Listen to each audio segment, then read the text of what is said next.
ஆண்டவரும் இரட்சகருமாகிய இயேசு கிறிஸ்துவின் விலையேற பெற்ற திருநாமத்தினாலே சபையாருக்கு என்னுடைய அன்பின் நல்வாழ்த்துக்களை நான் தெரிவிக்கிறேன். இந்த நாளின் செய்திக்காக ஆண்டுடைய சமூகத்திலே காத்திருந்த போது ஆண்டவர் செய்து காட்டின ஒரு அற்புதத்தை ஆண்டவர் என்னை யோசிக்க செய்தார்.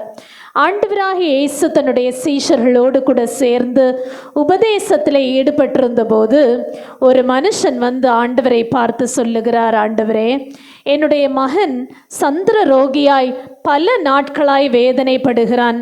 அவன் சில நேரங்களிலே தீயிலே போய் விழுந்து விடுகிறான், நீரிலே போய் விழுந்து விடுகிறான்.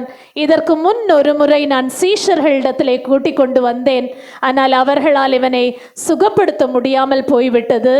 ஆகவே இன்றைக்கு உம்மிடத்திலே வந்திருக்கிறேன் என்று சொல்லி இயேசுவை பார்த்து கதறினவராக நிற்கிறார். அப்போது இயேசு சீஷர்களை பார்த்து அவர்களை கடிந்து கொண்டு, எதுவரைக்கும் நான் உங்களோடு கூட இருப்பேன், அற்ப விசுவாசிகளே என்று சொல்லி அவர்களை கடிந்து கொண்டு இந்த பிசாசை துரத்தினார்.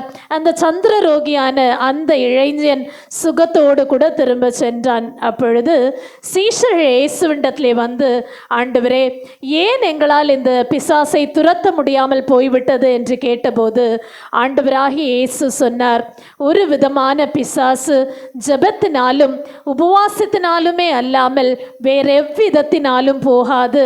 நீங்கள் கடுகளவு விசுவாசம் உள்ளவர்களாய் இந்த மலையை பார்த்து அங்கே பெயர்ந்து போ என்று சொன்னாலும் அது அப்படி ஆகும். உங்களால் செய்ய முடியாத காரியம் ஒன்றுமே இராது என்று சொல்லி சொன்னார். ஹல்லேலூயா, ஹல்லேலூயா. சில நேரங்களிலே நாம் இவ்வுலக வாழ்க்கை வாழும்போது சாதாரணமாய் நாம் செய்துவிடலாம் என்று நினைக்கிற காரியங்கள் கூட நம்முடைய இயலாமையின் காரணத்தினாலே, நம்முடைய ஜெப குறைவின் காரணத்தினாலே, நம்முடைய விசுவாச குறைச்சலின் காரணத்தினாலே நம்மால் செய்ய முடிகிறதில்லை. இந்த சீஷர்கள் ஆண்டவராகிய இயேசுவோடு கூட நடந்தவர்கள், இயேசு செய்த அற்புத அடையாளங்களை கண்ணார கண்டவர்கள். ஆனால் அந்த வல்லமை பயன்படுத்தி ஜெயத்தை இவர்களால் பெறக்கூடாத நிலையிலே அவர்கள் இருந்தார்கள். காரணம், அவர்கள் பலனற்றவர்களாயிருந்தார்கள். ஹல்லேலூயா, ஹல்லேலூயா. அவருடைய ஆவியிலே பலன் இல்லை, அவருடைய ஆத்மாவிலே பலன் இல்லை. ஒருவேளை இங்கே ஆண்டுடைய சமூகத்திலே வந்திருக்கிற நாம் கூட சில காரியங்களை செய்ய முயற்சிக்கிறோம், ஆண்டவர் எனக்கு இதை செய்வார் என்று நம்புகிறோம். ஆனால் நம்முடைய பலவீனத்தின் காரணத்தினாலே அது நடக்காதபடி இன்னும் கேள்வி கேட்டு கொண்டவர்களாக, ஏன் ஆண்டவரே என்று நாம் பரிசீலித்து பார்த்து கொண்டு இருந்து கொண்டிருக்கிறோம். என் அன்பு தேவனுடைய பிள்ளைகளே, ஆண்டவர் இன்றைக்கு நம்மை பார்த்து ஒரு விசுவாசமான ஒரு வார்த்தையை நாம் சொல்ல வேண்டும் என்று எதிர்பார்க்கிறார். அதை தான் பிலிப்பியர் 4:13 நாம் வாசிக்கிறோம். நமக்கு அதிகமாய் பலட்சயமான ஒரு வார்த்தை தான், அதை நாம் வாசிக்க கேட்போம். என்னை பலப்படுத்துகிற கிறிஸ்துவினாலே எல்லாவற்றையும் செய்ய எனக்கு பலன் உண்டு. ஒரு ஆமேன் சொல்லலாமா? ஆமென், ஹல்லேலூயா. என்னை பலப்படுத்துகிற கிறிஸ்துவினாலே எல்லாவற்றையும் செய்ய எனக்கு பலன் உண்டு. நமக்கு பலன் இல்லாத நேரங்களிலே, நான் பலனற்று போனேன் என்று சொல்லுகிற வேளைகளிலே நம்முடைய வாயிலிருந்து நம்மை அறியாமல் வர வேண்டிய வார்த்தை இதுதான், என்னை பலப்படுத்துகிற கிறிஸ்துவினாலே நான் செய்வேன். ஹல்லேலூயா. அது எதுவாக வேண்டுமானாலும் இருக்கட்டும், அது எட்ட முடியாத ஒரு அதிசயமான காரியமாக இருக்கட்டும், நம்முடைய கை கெட்டாத ஒரு காரியமாக இருக்கட்டும், அது எதுவாக இருந்தாலும் என்னை பலப்படுத்துகிற கிறிஸ்துவினாலே அதை நான் செய்து முடிக்க முடியும். ஹல்லேலூயா. எல்லாவற்றையும் என்றால் எதெல்லாம் செய்ய முடியுமா? யோவான் 14:12 சொல்லுகிறது, மெய்யாகவே மெய்யாகவே நான் உங்களுக்கு சொல்லுகிறேன், நான் என் பிதாவினிடத்திற்கு போகிறபடியினால் என்னை விசுவாசிக்கிறவன் நான் செய்கிற கிரியைகளை தானும் செய்வான், இவைகளை பார்க்கிலும் பெரிய கிரியைகளையும் செய்வான். ஆமென் சொல்லலாமா? ஹல்லேலூயா. ஆண்டவராகிய இயேசு எத்தனையோ அற்புத அடையாளங்களை இந்த உலகத்திலே அவர் மனுஷகுமாரனாய் நடந்து திரிந்த போது செய்தார்.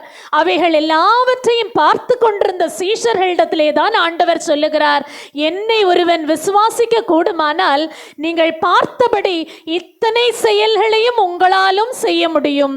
இதை தவிர இன்னும் மேலான காரியங்களையும் பெரிய பெரிய காரியங்களையும் கூட செய்ய முடியும் என்று சொன்னார். ஹல்லேலூயா. ஹல்லேலூயா. அப்படியானால் நம்மால் ஏதாவது செய்ய முடியாது என்று நாம் இன்றைக்கு நம்மை நாமே தாழ்மைப்படுத்தி கொண்டு தாழ்த்தினவர்களாக ஒருவேளை இருப்போமே, ஆனால் ஆண்டுடைய சமூகத்திலே நாம் இன்றைக்கு சொல்லுவோம், நான் என்னை பலப்படுத்துகிற கிறிஸ்துவினாலே எல்லாவற்றையும் செய்வேன். ஹல்லேலூயா, ஹல்லேலூயா. எல்லாவற்றையும் செய்கிறதற்கான பலனை என் ஆண்டவர் எனக்கு அருளுவார். மத்தேயு 17ஆம் அதிகாரத்திலே தான் இந்த சந்திரரோகியான மனுஷனை ஆண்டவர் சுகப்படுத்தினதை குறித்து நாம் வாசிக்க முடிகிறது. அங்கே ஆண்டவர் அந்த சீஷர்களை பார்த்து சொல்லும்போது அவர் சொல்லுவார், உங்களுடைய அவிசுவாசத்தினாலே தான் இது கூடாமல் போயிற்று. ஆகவே நீங்கள் கொஞ்சம் விசுவாசம் இருந்தால், ஒரு கடுகு அளவு விசுவாசம் இருந்தால் போதும், உங்களால் செய்யக்கூடாத காரியம் ஒன்றுமிராது என்று சொன்னார். ஹல்லேலூயா, ஹல்லேலூயா. இன்னைக்கு அந்த கடுகு அளவு விசுவாசம் எனக்கு தேவை ஆண்டவரே என்று கேட்கிறதற்கு நாம் எல்லாரும் முயற்சிப்போம். ஆண்டவருடைய ஜெபம் எல்லாம், என்னுடைய வேண்டுதல் எல்லாம் இந்த விசுவாசம் எனக்கு வேண்டும் என்பதுதான். ஹல்லேலூயா. என்ன அற்புத அடையாளங்களை ஆண்டுடைய சமூகத்திலே நாம் கேட்டிருந்தாலும், என்ன நன்மைகளை ஆண்டவரிடத்திலிருந்து வர எதிர்பார்த்து கொண்டிருந்தாலும், நமக்கு தேவையானது இந்த விசுவாசம். ஹல்லேலூயா. நாம் இன்றைக்கு வாசித்த வேத வசனத்தை இரு பகுதிகளாக நாம் பார்க்க முடிகிறது. என்னை பலப்படுத்துகிற கிறிஸ்து. முதலாவது பகுதி என்ன சொல்லுங்களேன்? என்னை பலப்படுத்துகிற கிறிஸ்து. என்னை பலப்படுத்துகிற கிறிஸ்து எவ்வளவு காரியங்களின் நிமித்தமாக என்னை பலப்படுத்த முடியும்? என்னென்ன காரியங்களின் நிமித்தமாக நான் பலவீனமாய் இருக்கிற இந்த நிலையிலே என்னுடைய ஆவிக்குரிய வாழ்க்கையை தட்டி எழுப்ப முடியும்? என்னுடைய ஆவிக்குரிய வாழ்க்கையில் நான் பலனுள்ளவனாக எப்பொழுது மாற முடியும் என்பதை வேதத்திலிருந்து சில காரியங்களை நாம் பார்க்க போகிறோம்.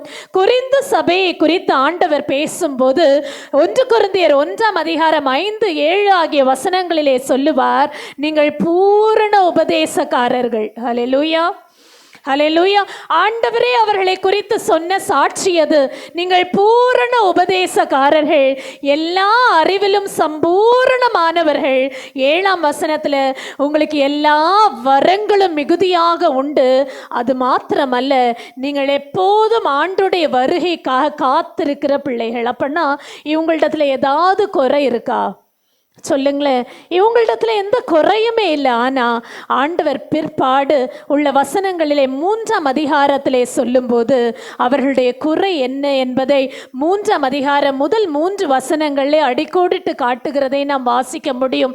நீங்கள் கிறிஸ்துவுக்குள் குழந்தைகளாயிருக்கிறீர்கள். அவங்க பூரண உபதேசக்காரர்கள் தான், அவங்க தேவனுடைய ஊழியத்தை செய்கிறவர்கள் தான், அவங்க ஆண்டுடைய வருகை எப்போது இருக்கும் என்று காத்திருக்கிறவர்கள் தான். ஆனால் கிறிஸ்துவுக்குள் குழந்தைகளாய் இருக்கிறார்கள். ஹல்லேலூயா. காரணம் என்ன?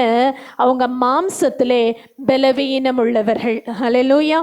இன்னைக்கு என் அன்பு தேவனுடைய பிள்ளைகளே, மாம்சத்துக்குரிய கிரியைகளிலே நாம் பலவீனர்களாக இருந்து ஆண்டவருக்காக உபதேச ஊழியம் செய்தாலும் கூட, என்னென்ன வரங்கள் சம்பூரணமாய் பெற்றிருந்தாலும் கூட, நாம் இன்னும் கிறிஸ்துவுக்குள் பலன் கொள்ளவில்லை என்று அர்த்தம். ஹல்லேலூயா, ஹல்லேலூயா. நாம் வாசிப்போமா? 1 கொரிந்தியர் 3ஆம் அதிகாரம் முதல் 3 வசனங்கள். மேலும் சகோதரரே, நான் உங்களை ஆவிக்குரியவர்கள் என்று எண்ணி உங்களுடனே பேசக்கூடாமல் மாம்சத்திற்குரியவர்கள் என்றும் கிறிஸ்துவுக்குள் குழந்தைகள் என்றும் எண்ணி பேச வேண்டியதாயிற்று. நீங்கள் பலன் இல்லாதவர்கள் ஆனதால் உங்களுக்கு போஜனம் கொடாமல் பாலை குடிக்க கொடுத்தேன். இன்னமும் நீங்கள் மாம்சத்திற்குரியவர்களாய் இருக்கிறபடியால் இப்பொழுதும் உங்களுக்கு பலன் இல்லை. பொறாமையும் வாக்குவாதமும் பேதகங்களும் உங்களுக்குள் இருக்கிறபடியால் நீங்கள் மாம்சத்திற்குரியவர்களாய் இருந்து மனுஷ மார்க்கமாய் நடக்கிறீர்கள் அல்லவா?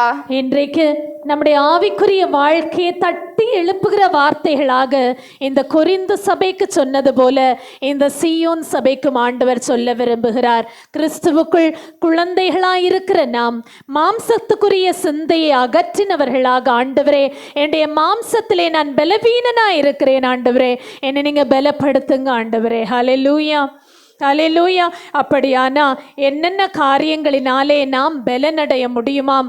முதலாவதாக சங்கீதம் 138ஆம் அதிகாரம் 3ஆம் வசனத்திலே நாம் வாசிக்கிறோம், நான் கூப்பிட்ட நாளிலே எனக்கு மறு உத்தரவு அருளினீர். என் ஆத்துமாவிலே பலன் தந்து என்னை தைரியப்படுத்தினீர். முதலாவதாக நான் கிறிஸ்துவுக்குள் பலவான் என்று நான் சொல்ல வேண்டுமானால் நான் கூப்பிடுகிறவனாக இருக்க வேண்டும். ஹல்லேலூயா. எப்போது ஆண்டவர் என்னை தைரியப்படுத்துகிறார், எப்போது என்னுடைய பலவீனத்தை ஆண்டவர் மாற்றுகிறார், நான் ஆண்டவரை கூப்பிடுகிற வேளையிலே என்னை பலப்படுத்துகிறார். ஹல்லேலூயா. எனக்கு ஆண்டவரை கூப்பிடுகிற பழக்கம் நம்மிலே எத்தனை பேருக்கு இருக்கு? நம்முடைய சூழ்நிலைகள் மாறாக தென்படும் போது மாத்திரம் கூப்பிடுகிறவர்களாக இருக்கிறோமா, அல்லது வழக்கமாக ஆண்டவரை கூப்பிடுகிற ஒரு வேளையை நாம் குறித்து வைத்திருக்கிறோமா? ஆண்டவரை நான் கூப்பிடுகிற நாளிலே அவர் எனக்கு மறு உத்தரவு அருளி என்னுடைய ஆத்மாவிலே பலன் தந்தனை தைரியப்படுத்தினார் என்று சங்கீதக்காரன் சொல்லுகிறார். எபேசியர் 3:16 சொல்லுகிறது, உள்ளான மனுஷனிலே நான் வல்லமையாய் பலப்பட வேண்டும் என்று ஆண்டவர் விரும்புகிறார்.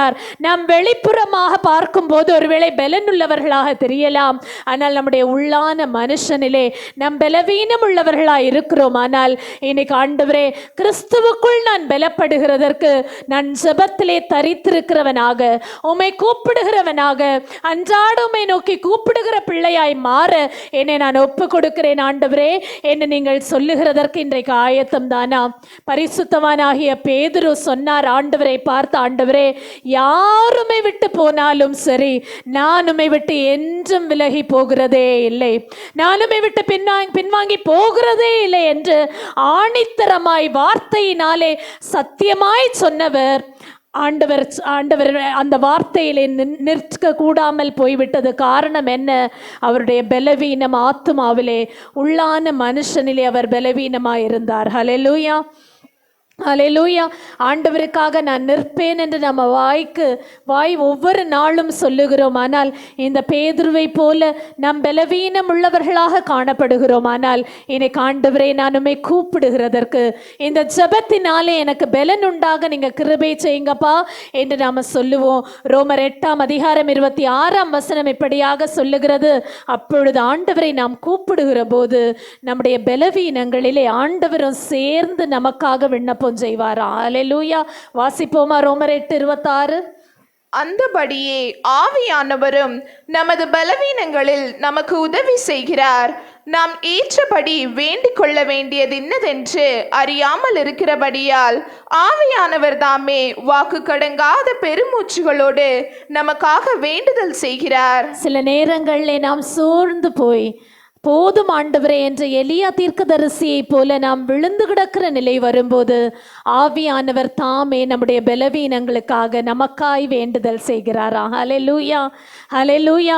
ஆண்டவராகிய இயேசு உபத்திரவத்திற்குள்ளே போகிறதற்கு முன்பாக தன்னுடைய சீஷர்களிடத்திலே ஒத்தாசை கேட்கிறார். நீங்கள் விழித்திருந்து ஜெபம் பண்ணுங்கள், 1 மணி நேரமாவது எனக்காக நீங்கள் விழித்திருந்து ஏன் ஜெபிக்க கூடாது என்று அவர்களிடத்திலே சொன்னபோது அவருடைய மாம்சத்திலே பலவீனமாய் அவர்கள் இருந்ததினாலே அவர்களால் ஜெபிக்க கூடாமல் போய்விட்டது. ஹல்லேலூயா.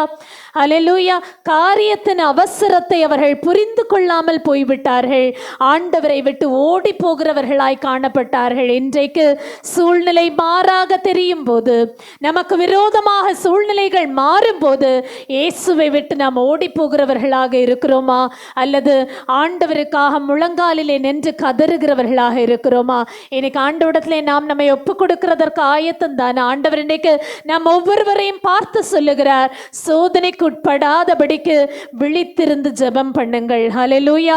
மத்தேயு 26:41 அப்படியாக சீஷர்களை பார்த்து சொன்னார், சோதனை உங்களை சார்ந்து வரும்போது நீங்கள் ஜெபிக்க கற்றுக்கொள்ளுங்கள்.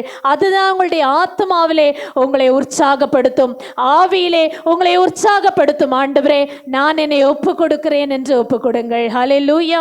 ஹல்லேலூயா. பரிசுத்தவானாகிய தானியேலை குறித்து நாம் வாசிக்கும் போது அவருக்கு விரோதமாக பத்திரத்தில் கையெழுத்து வைக்கப்பட்டதை அவர் அறிந்தார். அவர் ஜெபிக்கிறார் என்பதினாலே தான் அந்த பத்திரத்திலே ராஜாவினாலே கையெழுத்து போடப்பட்டது. ஆனால் கையெழுத்து போடப்பட்ட போதிலும் அவர் தன்னுடைய வழக்கத்தின்படியே பலகணிகளை திறந்து வைத்துவிட்டு ஆண்டுடைய சமூகத்திலே முழங்காலிலே நின்றார். கரங்களை உயர்த்தி ஒரு அல்லேலூயா சொல்லுங்களேன். ஹல்லேலூயா. ஆத்மாவிலே பெலனுள்ள மனுஷன் அப்படிதான் இருப்பான். ஹல்லேலூயா. இன்னைக்கு நம்முடைய ஆத்மாவிலே கிறிஸ்துவுக்குரிய பெலன் நமக்குள்ளே உண்டா என்பதை சற்று நாம் பரிசீலித்து பார்க்க வேண்டும். ஒருவேளை நம்மிடத்திலே அது இல்லை, ஆனால் எந்த நிலை வந்தாலும் சரி என் இயேசுவுக்காக நான் நிற்பேன் என்று சொல்லுவோம். ஹல்லேலூயா.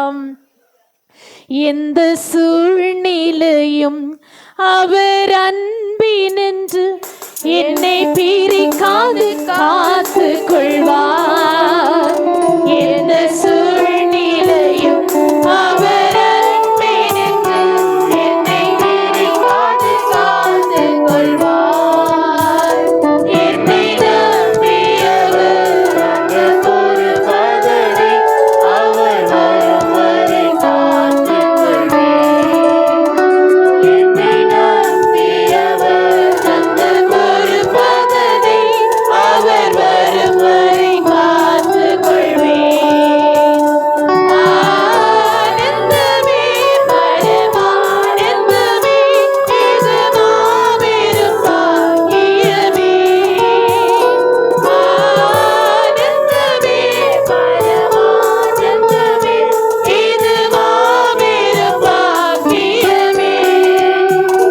இந்த காதலத்தின் சொந்தக்காரனவர் எந்த உள்ளத்தின் சொந்தமானார். இந்த காதலத்தின் சொந்தக்காரனவர் எந்த உள்ளத்தின் சொந்தமானார். ஹல்லேலூயா. ஹல்லேலூயா. இந்த தானியேலுடைய ஜெபம் சட்டத்தையே மாற்றி எழுத செய்தது. ஹல்லேலூயா. ஹல்லேலூயா. ஒருவேளை நம்முடைய தனிப்பட்ட வாழ்க்கையிலே நம்ம ஜெயிக்க முடியவில்லை என்கிற சூழ்நிலை வரும்போது, பலனுள்ளவனாய் என்னால் நிற்க முடியவில்லை என்கிற சூழ்நிலை வரும்போது, ஆண்டுடைய சமூகத்திலே முழங்காலில் நின்று கதற ஆண்டவிடத்திலே இன்றைக்கு நாம் அந்த கிருபையை பெற்றுக்கொள்ளுவோம். ஆண்டவரே, நான் முழங்காலிலே நின்று கர்த்தருடைய சமூகத்திலே காத்திருக்க எனக்கு நீங்க கிருபை செய்யுங்கப்பா. ஹல்லேலூயா. மாறாக சிம்சோன் என்று சொல்லுகிற இளைஞனை குறித்து நாம் வாசித்தோமே, ஆனால் அவன் ஆண்டவரோடு கூட உறவாட வேண்டியவன். கர்த்தருக்கென்று நசரேய விரதம் எடுத்து அவன் வளர்ந்தவன். ஆனால் ஆண்டவரோடு உறவாட வேண்டிய நாவு வேறொருத்தியோடு கூட உறவாட தொடங்கியது, வேறொருத்தியோடு கூட பேச தொடங்கியது. அப்படி பேசினதுனாலே ஆண்டவருக்கும் அவருக்கும் இருந்த அந்த உறவு அற்று போனது.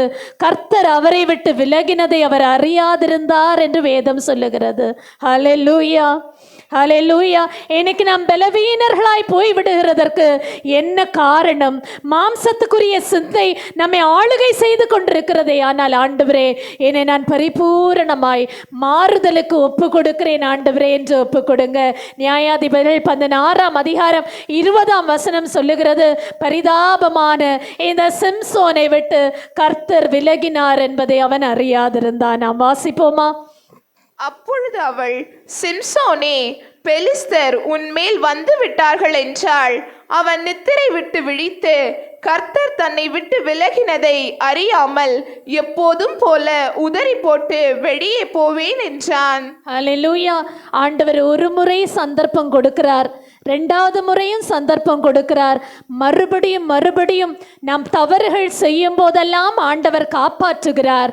ஆனால் கடைசியாக அவன் இங்கே எப்போதும் போல நான் உதறிவிட்டு போய்விடுவேன் என்று நினைத்தானா? ஹல்லேலூயா. நாமும் பாவ செயல்களில் ஈடுபடும் போது எப்போதும் போல போட்டுவிட்டு நான் போய்விடுகிறேன் என்றுதான் சாக்கு சொல்லுகிறவர்களாக இருக்கிறோம். என் அன்பு தேவனுடைய பிள்ளைகளே, கிறிஸ்துவுக்குரிய சிந்தை இருக்கிறவர்கள் எப்போதும் போல தவறு செய்ய மாட்டார்கள். ஹல்லேலூயா. இன்னைக்கு சொல்லுவோம், இந்த சிம்சோனை போல என்னுடைய ஆவிக்குரிய பலனை நான் இழந்து போகாதபடிக்கு ஜாக்கிரதையா இருக்க நான் கற்றுக்கொள்ளுகிறேன். ஆண்டுடைய சமூகத்திலே ராவும் பகலும் நான் காத்திருக்க ஆண்டவரே நான் என்னை ஒப்பு கொடுக்கிறேன் என்று சொல்லுங்க. ஆண்டவர் என்னை விட்டு விலகாதபடி நான் என்னை காத்து கொள்ளுவேன் ஆண்டவரே என்று ஒப்பு கொடுங்க. எஜமான் ஆண்டவர் காத்திருப்பார் நமக்காக. ஒரு எஜமாட்டிக்காக காத்திருப்பது போல, ஒரு மணவாளன் எஜமாட்டி குழந்தைக்காக காத்திருப்பது போல நமக்காக காத்திருக்கிற வேளையிலே நாம் கொடுக்க வேண்டிய நேசத்தின் கனிகளை கொடுக்க தவறுவோமே ஆனால் ஆண்டவர் வேறிடம் பார்த்து போய் விடுவாரே. ஹல்லேலூயா. நாம் கைவிடப்பட்ட நிலையிலே நாம் நிற்போமே. அவர் அதிகாலையிலே திராட்சை தோட்டங்களுக்குள்ளே உலாவுவாராம். அப்படி உலாவும் போது மணவாட்டியாகிய திருச்சபை சொல்லுமாம், என்ன சொல்லும்? நேசத்தின் உச்சிதங்களை நான் உமக்கு காணிக்கையாய் கொடுக்கிறேன் ஐயா. ஹல்லேலூயா. என்னுடைய நேசத்தின் உச்சிதம் என்ன? என்னுடைய நேசத்தின் உயர்ந்தது என்ன? அதை நான் உமக்கு தருகிறேன் ஆண்டவரே என்று மணவாட்டியாகிய திருச்சபை சொல்ல வேண்டிய இடத்திலே நாம் நேசத்தின் உச்சிதத்தை யாருக்கு அருளி கொண்டிருக்கிறோம் என்று இன்றைக்கு நாம் ஜாக்கிரதையாய் யோசித்து பார்க்க வேண்டும். வாசிப்போமா உன்னத பாட்டு 7ஆம் அதிகாரம் 11 முதல் 13 வரையிலான வசனங்கள். வாரும் என் நேசரே, வயல்வெளியில் போய் கிராமங்களில் தங்குவோம். அதிகாலையிலே திராட்சை தோட்டங்களுக்கு போவோம். திராட்சங்கொடி துளிர்த்து அதன் பூ மலர்ந்ததோ என்றும் மாதுளஞ்செடிகள் பூ பூத்ததோ என்றும் பார்ப்போம். அங்கே என் நேசத்தின் உச்சிதங்களை உமக்கு தருவேன். தூதாயும் பழம் வாசனை வீசும். நமது வாசல்கள் அண்டையிலே புதியவைகளும் பழையவைகளுமான சகலவித அருமையான கனிகளும் உண்டு. என் நேசரே, அவைகளை உமக்கு வைத்திருக்கிறேன். ஹல்லேலூயா. மணவாட்டியாகிய திருச்சபையே, நம்முடைய வாயின் வார்த்தைகள் இப்படிப்பட்டவைகளா இருக்குமா? என் நேசரே, நீர் வாரும் ஆண்டவரே. அதிகாலையிலே என்னுடைய திராட்சைப்பழ தோட்டத்திற்குள்ளே நீர் வந்து அசைவாடும் போது, எனக்குள்ளே நீர் உறவாடும் போது, என்னுடைய நேசத்தின் உச்சிதங்களை கனிகளை பழையவைகளோ புதியவைகளோ யாவையும் நான் உமக்கு காணிக்கையாய் வைத்திருக்கிறேன் என்று சொல்லுகிற ஒரு துணிகரமான ஒரு தைரியம் நமக்குள்ளே உண்டா இன்றைக்கு? அப்படி இல்லாதிருந்தால் நம்முடைய ஆவிக்குரிய பலன் அற்று போனதாக மாறி போகும். அல்லேலூயா. ஆண்டவரே, நான் ஜெபத்திலே இன்றைக்கு காத்திருக்க ஒப்பு கொடுக்கிறேன் ஆண்டவரே. கிறிஸ்துவுக்குள் எனக்கு பலன் உண்டு என்று நான் சொல்ல வேண்டும். ஆனால் ஜெபத்திலே நான் பலப்பட வேண்டும். அடுத்ததாக 2ஆவதாக எதனாலே நமக்கு கிறிஸ்துவுக்குள் பலன் உண்டாகிறதாம்? எபிரேயர் 11ஆம் அதிகாரம் 11ஆம் வசனத்திலே ஒரு சகோதரி இப்படியாக பலப்படுகிறார்கள். வாசிப்போம். விசுவாசத்தினாலே சாராளும் வாக்குத்தத்தம் பண்ணினவர் உண்மையுள்ளவர் என்றெண்ணி கர்ப்பம் தரிக்க பலனடைந்து வயது சென்றவளாயிருந்தும் பிள்ளை பெற்றாள். இங்கே விசுவாசிகளுக்கு தாய் என்று அழைக்கப்படுகிற சாராளை குறித்து நாம் வாசிக்கிறோம். அவர்கள் எப்படி பலன் அடைந்தார்களாம்? விசுவாசத்தினாலே பலன் அடைந்தார்களாம். ஹல்லேலூயா. விசுவாசம் எதனாலே உண்டாகிறது என்பதை ரோமர் 10ஆம் அதிகாரம் 17ஆம் வசனத்திலே வாசிக்கிறோம். வாசிப்போம். ஆதலால் விசுவாசம் கேள்வியினாலே வரும், கேள்வி தேவனுடைய வசனத்தினாலே வரும். விசுவாசம் எதனாலே உண்டாகிறது? கேட்பதினாலே உண்டாகிறது. நாம் அநேக சாட்சிகளை கேட்கிறோம். அநேக தேவ ஊழியர்கள் இப்படியெல்லாம் காரியங்களை சாதித்து கொண்டார்கள் என்று சொல்லி பல காரியங்களை வேதத்தின் அடிப்படையிலிருந்து நாம் வாசிக்கிறோம், கேட்கிறோம். இது நிமித்தமாக தான் நமக்குள்ளே விசுவாசம் உண்டாக முடியும். ஹல்லேலூயா. தேவ வசனத்தினாலே உண்டாகும் விசுவாசத்தை ஆண்டவர் எனக்குள்ளே பிறப்பிக்க வேண்டும். ஒருவேளை முதலாவது காரியமாகிய ஜெபம் என்னுடைய வாழ்க்கையிலே அன்றாடம் உண்டு. ஆனால் 2வது எனக்கு விசுவாசத்தை தட்டி எழுப்பக்கூடிய தேவ வசனம் என்னுடைய இருதயத்திலே கிரியை செய்து கொண்டிருக்கிறதா? ஒருவேளை இல்லையானால் இன்றைக்கு ஒப்பு கொடுப்போம். நான் சோர்ந்து போகிற வேளையிலே, நான் பலவீனன் என்று நான் நினைக்கிற வேளையிலே தேவ வசனத்தினாலே ஆண்டவரே இந்த விசுவாசத்தை நான் எழுப்புகிறவனாக காணப்படுவேன் என்று சொல்லுவோம். இந்த சாராளிடத்திலே ஆண்டவர் நேர்முகமாய் ஒரு முறை கூட பேசவில்லை. ஹல்லேலூயா. நேர்முகமாக நான் ஒரு பிள்ளையை தருவேன் என்று சொல்லி ஆண்டவர் ஒரு முறை கூட பேசவில்லை. ஆனால் கேள்வியினாலே விசுவாசித்தாள். ஹல்லேலூயா. சொல்லுங்களேன். ஹல்லேலூயா. இந்த சாராளுடைய கணவராகிய ஆபிரகாம் இடத்திலே ஆண்டவர் பல முறை வாக்குத்தத்தம் கொடுத்திருந்தார். அந்த வாக்குத்தத்தத்தை மனைவி இடத்திலே அவர் சொல்லி இருந்தார். அவர் சொன்னதை கேட்டுதான் இந்த சாராள் விசுவாசித்தார்கள். ஹல்லேலூயா. ஹல்லேலூயா. எனக்கு ஒருவேளை ஆண்டவர் சொல்லுகிற காரியங்களை கேட்டும் கூட நாம் மலட்டுத்தன்மை உடையவர்களைப் போல, இன்னும் கேளாதவர்களைப் போல, செவித்தனம் இல்லாதவர்களைப் போல ஆண்டவரே நான் இருப்பேன். ஆனால் இன்றைக்கு நான் ஒப்பு கொடுக்கிறேன் அப்பா. ஹல்லேலூயா. விசுவாசம் கேள்வியினால் வரும், அந்த கேள்வி தேவ வசனத்தினாலே வரும். ஆண்டுடைய வசனத்தினாலே தான் விசுவாசம் உறுதி செய்யப்படும். ஆகவே விசுவாசத்தை நாம் எழுப்புகிறதற்கு ஆண்டுடைய வசனத்தை கொண்டு எழுப்புகிறதற்கு கற்றுக்கொள்ளுவோம். ஹல்லேலூயா. என்னாலே முடியும் என்று அல்ல, கிறிஸ்துவினாலே எனக்கு பலன் உண்டு, என்னால் செய்ய முடியும் என்று சொல்லுகிறதே விசுவாசம். ஹல்லேலூயா. ஹல்லேலூயா. ஆண்டவர் அந்த கிருபையை நமக்கு தந்தருள்வாராக. 1 தெசலோனிக்கேயர் 2ஆம் அதிகாரம் 13ஆம் வசனம் எப்படியாக சொல்லுகிறது, வாசிப்போம். ஆகையால் நீங்கள் தேவ வசனத்தை எங்களாலே கேள்விப்பட்டு ஏற்றுக்கொண்ட போது அதை மனுஷர் வசனமாக ஏற்றுக்கொள்ளாமல் தேவ வசனமாகவே ஏற்றுக்கொண்டதினாலே நாங்கள் இடைவிடாமல் தேவனுக்கு ஸ்தோத்திரம் செலுத்துகிறோம். அது மெய்யாகவே தேவ வசனம்தான். விசுவாசிக்கிற உங்களுக்குள்ளே அது பலனும் செய்கிறது. ஹல்லேலூயா. தேவ வசனம் விசுவாசிக்கிற நமக்குள்ளே நிச்சயமாக பலன் செய்யும். ஆகவே ஆண்டவரிடத்திலே ஒப்பு கொடுப்போம். இஸ்ரவேலரிடத்திலே ஆண்டவர் வாக்குத்தத்தம் அருளினார். இந்த சாராளுக்கு கேள்வியினாலே விசுவாசம் உண்டானது, ஆசீர்வாதத்தை பெற்றுக்கொண்டார்கள். ஆனால் இந்த இஸ்ரவேல் ஜனங்க கண்ணார எத்தனையோ அற்புத அடையாளங்களை கண்டாங்க, ஆனால் விசுவாசிக்கவே இல்லை. ஆகவே தான் அவங்களுடைய ஆசீர்வாதத்தை அவங்க இழந்து போனாங்க. எபிரேயர் 4ஆம் அதிகாரம் முதல் 2 வசனங்கள்லே அதை நாம் வாசிக்க முடிகிறது. விசுவாசம் இல்லாமல் அவர்கள் கேட்டபடியினால அந்த வாக்குத்தத்தத்தினால அவங்களுக்கு பிரயோஜனம் இல்லாமல் போய்விட்டதாம். ஹல்லேலூயா. சொல்லுங்களேன், ஹல்லேலூயா. ஆண்டவர் நமக்கு எத்தனையோ வாக்குத்தத்தங்களை கொடுத்திருக்கிறார். இந்த ஆண்டிலே கூட ஆண்டவர் நமக்கு ஒரு வாக்குத்தத்தத்தை, மேலான வாக்குத்தத்தை கொடுத்திருக்கிறார். என்ன, குறைவே இருக்காதுன்னு சொன்னாரு. ஆனா எனக்கு குறைவு வந்துட்டு தானே இருக்குன்னு நம்ம தினமும் சொல்றோம் இல்லையா? காரணம் என்னன்னா, விசுவாசியாமல் போன இஸ்ரவேலருக்கு அது பயன்படவே இல்லை. ஹல்லேலூயா. இன்னைக்கு நம்ம விசுவாசத்தோடு கூட ஆண்டவரிடத்துல கேட்போமானா எந்த ஒரு காரியத்தையும் நிறைவுள்ளதாய் மாற்ற என் ஆண்டவர் போதுமானவராக இருக்கிறார். கரங்களை உயர்த்தி ஒரு அல்லேலூயா சொல்லுங்களேன். ஹல்லேலூயா. ஹல்லேலூயா. ஆண்டவருடைய குறைவுகள் எல்லாவற்றையும் நீக்குவார். எப்படி? என்னுடைய கேள்வியினாலே உண்டாகிற விசுவாசத்தினால. இந்த விசுவாசம் எப்பொழுது பலனுள்ளதாக மாறுகிறது? தேவ வசனத்தினால.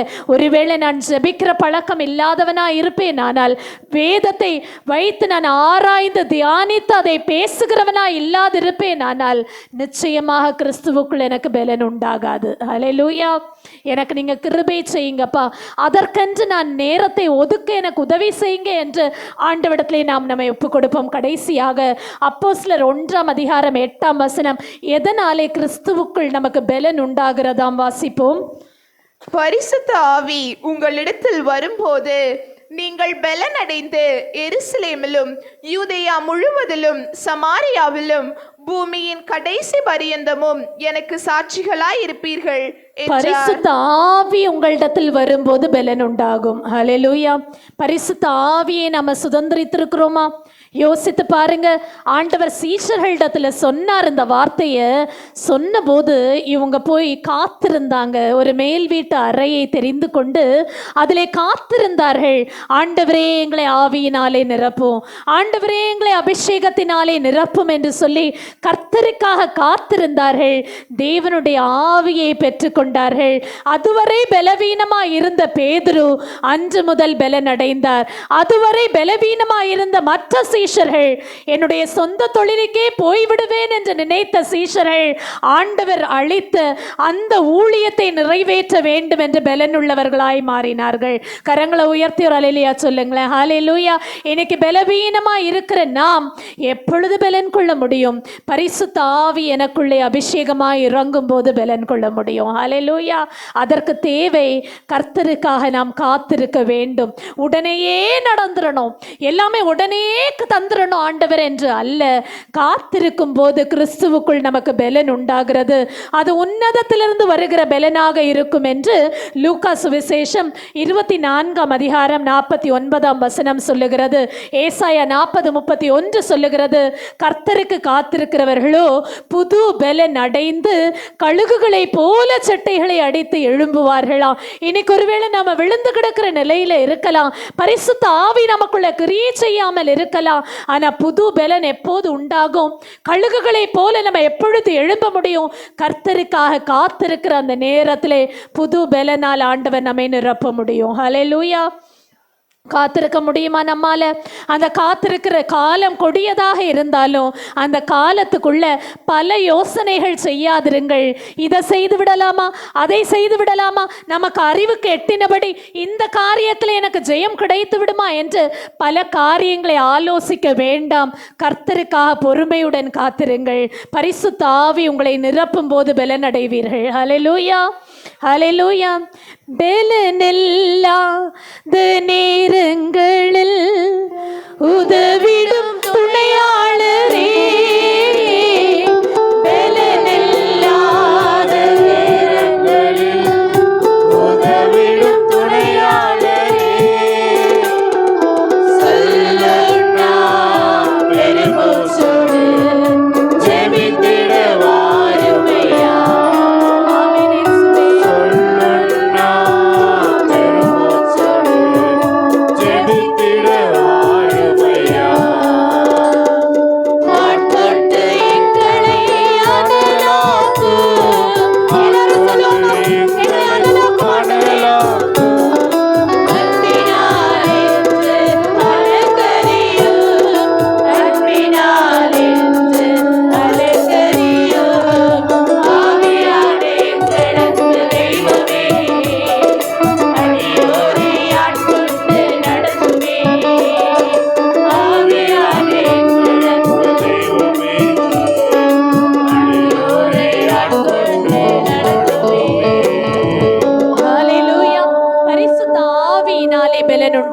முதலாவதாக ஜெபத்தினாலே பலன் உண்டாகிறது, இரண்டாவதாக விசுவாசத்தினாலே பலன் உண்டாகிறது, மூன்றாவதாக பரிசுத்த ஆவியினாலே கிறிஸ்துவுக்குள் பலன் உண்டாகிறது.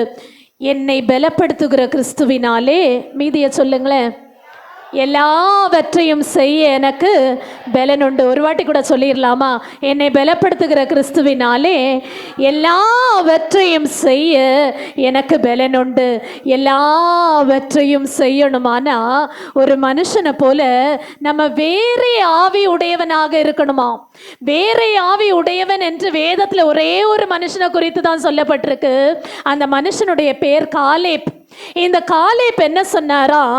எனக்கு 80 வயதா இருந்தாலும் கூட மலை தேசத்தை எனக்கு தாங்கப்பா, ஏன்னா 40 வயசுல இருந்த பலன் எனக்கு அப்படியே இருக்கு. ஹல்லேலூயா. கொஞ்சம் கூட குன்றி போகல. கரங்களை உயர்த்தி ஒரு ஹல்லேலூயா சொல்லுங்க.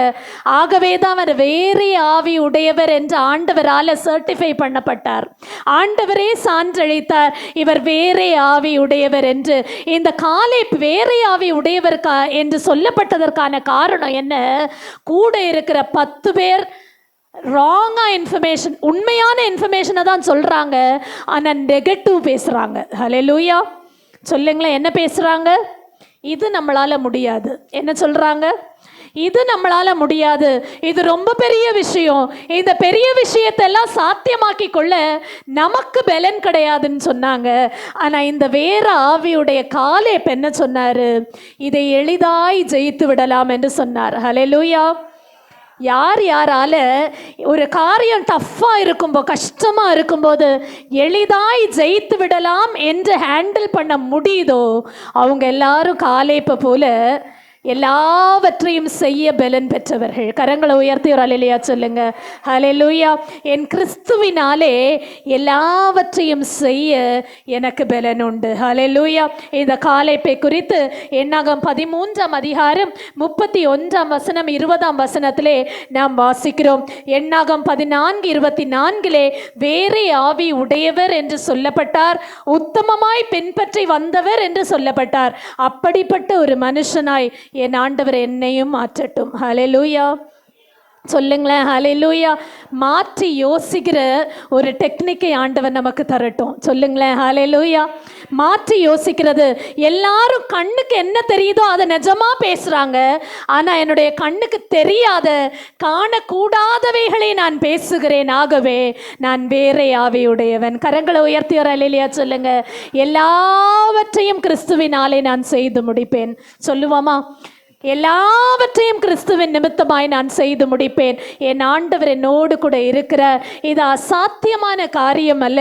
என் ஆண்டவர் எனக்கு யாவையும் செய்து முடிப்பார். அப்படியே கண்களை மூடுங்களேன். ஆண்டவர் இன்றைக்கு நம்மோடு கூட அழகாய் பேசி இருக்கிறார். நான் எல்லாவற்றையும் செய்வேன். யாரினாலே? என்னை பலப்படுத்துகிற கிறிஸ்துவினாலே. இதே வார்த்தையை தான் பரிசுத்தவானாகிய பவுல் தீமோத்தேயுவுக்கு ஆவிக்குரிய உபதேசத்தை சொல்லும் போது சொல்லுவார், நான் என்ன பாடுபட்டாலும் நான் விசுவாசித்திருக்கிறவர் இன்னார் என்று அறிந்திருக்கிறேன். கரங்களை உயர்த்தி ஒரு அல்லேலூயா சொல்லுங்க. ஆமென். ஹalleluya. நான் விசுவாசித்திருக்கிறவர் இன்னார் என்று அறிந்திருக்கிறேன். என் ஆண்டவர் யாவையும் செய்ய பலன் தருவார். ஹalleluya, ஹalleluya, ஹalleluya. என்னை பலப்படுத்துகிற கிறிஸ்துவினாலே எல்லாவற்றையும் செய்ய எனக்கு பலன் உண்டு. எங்களை நேசிக்கிற நல்ல தகப்பனே, நன்றியோடு கூட நாங்கள் துதிக்கிறோம். ஆண்டவரே, மை ஸ்தோத்தரிக்கிறோம். எங்கள் ஆண்டவர் எங்களோடு கூட பேசினது நல் வார்த்தைகளுக்காக நன்றி. ஆண்டவரே, எங்களை தாழ்த்தி ஒப்பு கொடுக்கிறோம். எல்லாவற்றையும் நாங்கள் செய்து கொள்ள பலன் உள்ளவர்களாய் இன்றைக்கு எங்களை மாற்றுங்கப்பா. ஆண்டவரே, ஜெபத்திலே தரித்திருக்க, பரிசுத்த ஆவியை நாங்கள் பெற்றுக்கொள்ள, வேத வசனத்தினாலே விசுவாசத்தை பெற்றுக்கொள்ள நீர் எங்களுக்கு கிருபை செய்யும். இயேசுவின் நாமத்தில் ஜெபிக்கிறோம் எங்கள் நல்ல பிதாவே. ஆமென், ஆமென்.